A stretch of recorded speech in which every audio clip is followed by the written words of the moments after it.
A ver, si hay un debate que ha marcado la historia moderna, que ha hecho más ruido que ningún otro, es este. Capitalismo contra socialismo. Y no hablamos de una simple discusión teórica, ¿eh? Hablamos de una lucha de ideas que sobrevivió a revoluciones, que tumbó imperios y que, literalmente, partió el planeta en dos. Es que durante más de un siglo, esto no iba solo de teorías económicas, eran auténticas líneas de batalla. Detrás de cada discurso, de cada revuelta, de cada guerra, estaba este debate, dándole forma al mundo en el que hoy vivimos. Pero aquí viene lo interesante de esta historia, la parte que se nos suele olvidar. La realidad fue muchísimo más enrevesada que la teoría, porque, como vamos a ver, ninguno de estos dos grandes sistemas funcionó como decían los manuales, ni de lejos.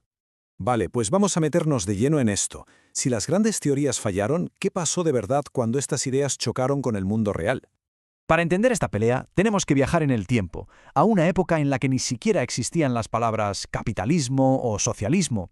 Volvemos a la Revolución Industrial, cuando se estaba forjando un mundo completamente nuevo a base de fuego y de vapor. Pensemos que durante miles de años la vida era una especie de juego de suma cero. Para que alguien ganara, otro tenía que perder. La riqueza salía de la tierra y de las guerras. Y de repente llega la revolución industrial y lo rompe todo. La productividad se dispara así, pero a un coste humano que fue terrible. El capitalismo de los inicios fue un motor con una potencia increíble.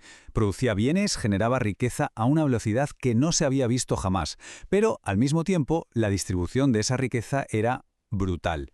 Las ciudades se ahogaban en contaminación, los niños trabajaban turnos de 12 horas, la miseria estaba por todas partes.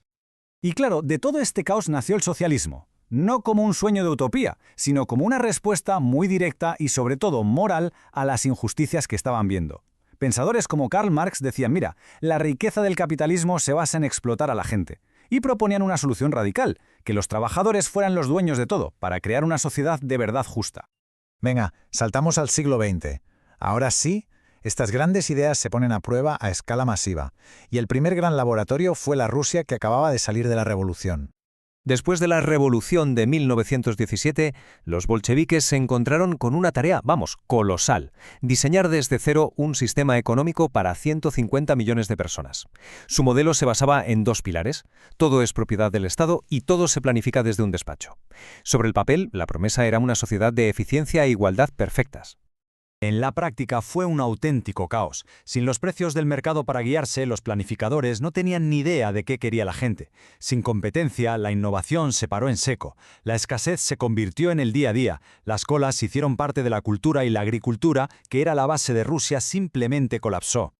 Pero ojo, no nos equivoquemos, el socialismo no era el único sistema que estaba en crisis, ni mucho menos. Al otro lado del mundo, el motor del capitalismo estaba a punto de reventar, mostrando su lado más inestable y salvaje. El punto de ruptura, el momento en que todo saltó por los aires, fue el crack del 29. La bolsa de Estados Unidos se desploma y arrastra al mundo entero a la Gran Depresión. Y fijaos en este dato: 1 de cada 4 personas sin trabajo.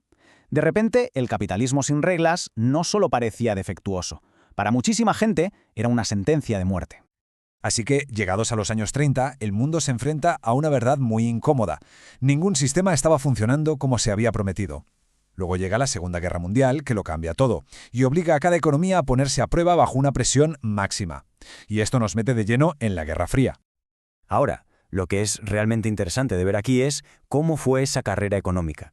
El bloque soviético, al principio, tuvo un crecimiento industrial rapidísimo, pero el sistema occidental, aunque empezó más lento, demostró ser mucho más flexible y sostenible a largo plazo. Es que esta es la gran paradoja de la economía soviética.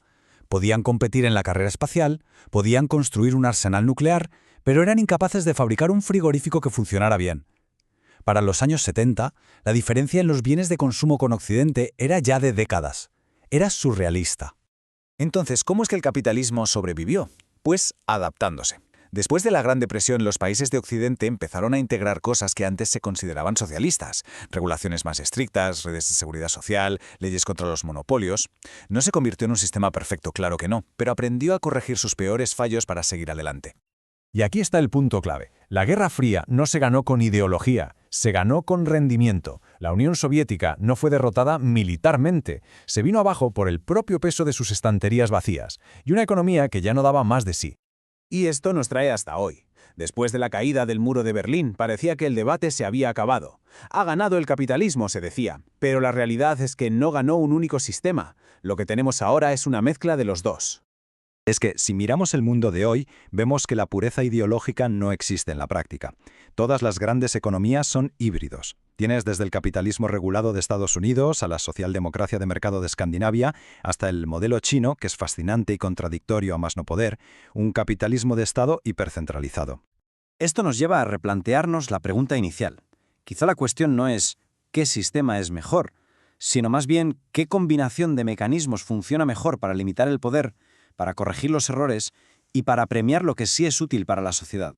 El reto al final siempre ha sido encontrar un equilibrio. Se necesita la creatividad que impulsan los mercados, claro, pero también la estabilidad y la igualdad que son los grandes objetivos del socialismo.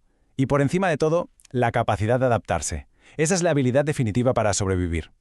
Así que la gran lección de este siglo de conflictos no es que una ideología ganara a la otra.